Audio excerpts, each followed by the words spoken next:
اور بنا دو لفظوں سے ہے، دو لفظوں کا مرکب ہے، دو لفظوں کا مجموعہ ہے، اور it is syllable of it is compound of two syllable چہ،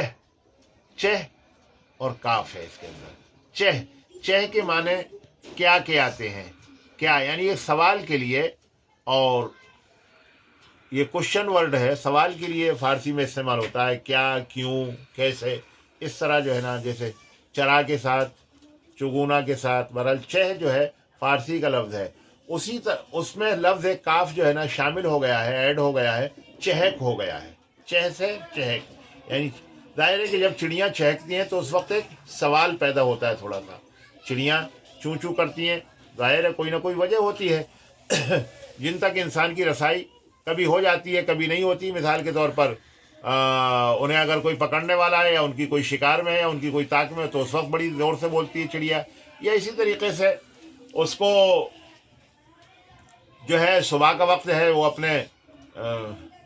گھونسلے سے نکل رہی ہے، مثال کے طور پر جو ہے نا اپنے بچوں سے مل رہی ہے، تو مختلف اوقات میں اور مختلف صورتوں میں اور مختلف وجوہات کی بنا پر چڑیاں جو ہے چہکتی ہیں۔ تو چہک،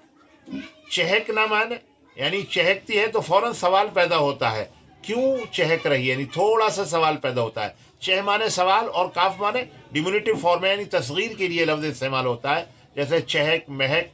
تنک، کھٹک، تو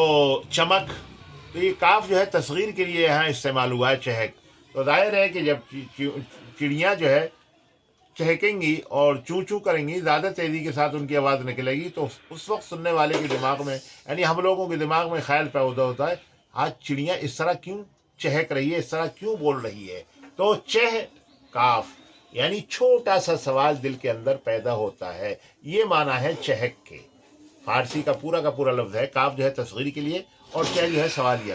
اور اس کا الٹا، اس کا برعکس کر دیا گیا ہے، تو لفظ جو ہے نا ہچک بن گیا، ہچکی، یعنی ہچک والا۔ ظاہر ہے کہ جب انسان کو ہچکی آتی ہے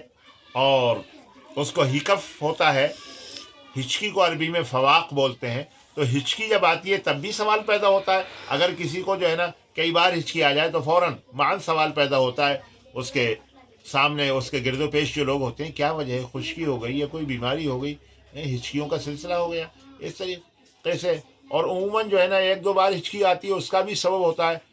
خاص طور سے عموماً اس کا جو ہے نا سبب خشکی ہوتی ہے، خشکی کی وجہ سے جو ہے نا ہچکی آتی ہے، طبیعت اس خشکی کو جو ہے نا ہچکی سے دفع کرتی ہے، جس کو ہم ہچکی بولتے ہیں۔ تو ہی کف یا ہچکی جو ہے نا، یہ جو ہے دراصل چہک کا برعکس ہے، اس کا الٹا کر دیا گیا ہے، یعنی یہاں بھی سوال وہی پیدا ہو رہا ہے، مگر دو لفظوں کو بنانے کے لیے جو ہے نا وہاں چہک سیدھا سیدھا ہے، اور اسی کا الٹا جو ہے نا ہچک، ہاں وہاں ہے، اور چاہ ہے، یعنی چہ کا حج کر دیا گیا، اور کاف وہی تصغیر کا ہے، اور یہاں جو ہے نا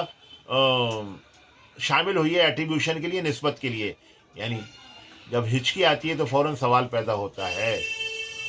کہ کیوں آ رہی ہے۔ تو بہرحال یہ جو ہے نا لفظوں کی اصلیت ہے، لفظوں کی یہ وجوہات ہے، لفظ اس طرح وجود میں آئے، تو ظاہر بات ہے ہمیں اندازہ ہونا چاہیے کہ ہم برابر اگر یوٹیوب کو دیکھ رہے ہیں، اگر دیکھ نہیں رہے ہیں تو دیکھنے کا شوق پیدا کریں، اور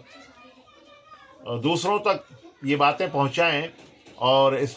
کو پیغام رسانی کریں کہ بھئی یہ زبان آپ کی بہت عالی زبان ہے، اس کے اندر دیکھیے لفظ یوں ہی وجود میں نہیں آ گئے، یہ چہک کوئی معمولی لفظ نہیں ہے، بلکہ نفسیات، وجوہات، منطقیت اور فلسفی، کہیں کچھ کہیں جو ہے نا اس کی افتاد طبع وغیرہ وغیرہ کا لحاظ کر کے لفظ جو ہے نا وجود میں آیا ہے۔ جیسے مثال کے طور پر آپ کے سامنے سورج گزرا، یا اسی طریقے سے مثال کے طور پر چند کی ایٹیمولوجی اور اصلیت گزری، اس سے سمجھ میں آ رہا ہوگا کہ آپ کی اردو زبان کتنی عالی ہے، کتنی پرشکو ہے۔ اس کی قدر کریں اور دوسروں تک پیغام پہنچائیں، اور اس کے ساتھ ساتھ جو ہے نا اس کو لائک کریں اور سبسکرائب کریں۔ والسلام علیکم ورحمۃ اللہ۔